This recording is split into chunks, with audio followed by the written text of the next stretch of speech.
జంతర్ బందర్ వద్ద ఈ యొక్క నిరసన తెలియజేసినటువంటి విద్యార్థుల మీద బీజేపీ ప్రభుత్వము లాఠీ చార్జ్ చేసి బాష్పవాయువులు ఉపయోగించి అదే విధంగా వాళ్ళ నెత్తులు పలగొట్టి నిజంగా ఈ ప్రజాస్వామ్య వ్యవస్థలో ప్రతి ఒక్కరికి కూడా నిరసన తెలియజేసేటువంటి హక్కు ఉంటుంది.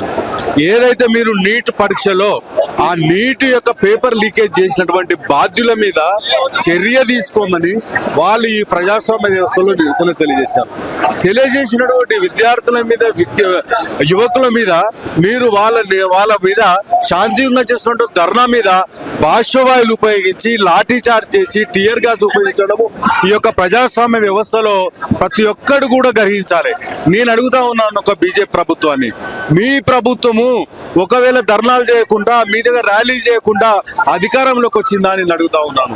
ఈ రోజు 154 సార్లు ఈ యొక్క బీజేపీ ప్రభుత్వం యొక్క హయములో 154 సార్లు ఈ యొక్క పరీక్ష పత్రాలు లీక్ జరిగినది. అంటే గతంలో కూడా చర్య తీసుకోలేదు.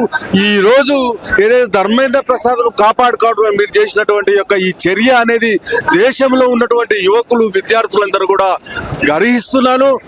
కేటీఆర్ ఉన్నప్పుడు కూడా లీక్ అయినాయి కదా గ్రూప్ 1 పేపర్, అప్పుడు కేటీఆర్ కేసీఆర్ రాజీనామా చేయలే కదా అంటున్నారు. ఇప్పుడు కేటీఆర్ కేసీఆర్ అయినప్పుడు చేసినటువంటి వాళ్ళ ఎవరైతే అధికారంలో వాళ్ళ మీద ఒక దర్యాప్తు చేయడం జరిగింది.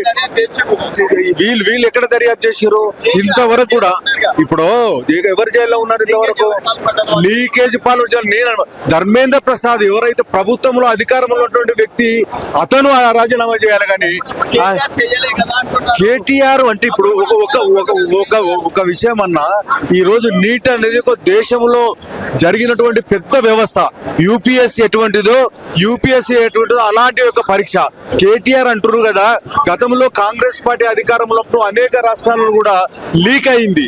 కానీ ఒక రాష్ట్ర ప్రభుత్వం అనేది లీకేజ్ అనేది ఒక కేంద్ర ప్రభుత్వ వ్యవస్థలో ఆధీనంలో ఉంటుంది.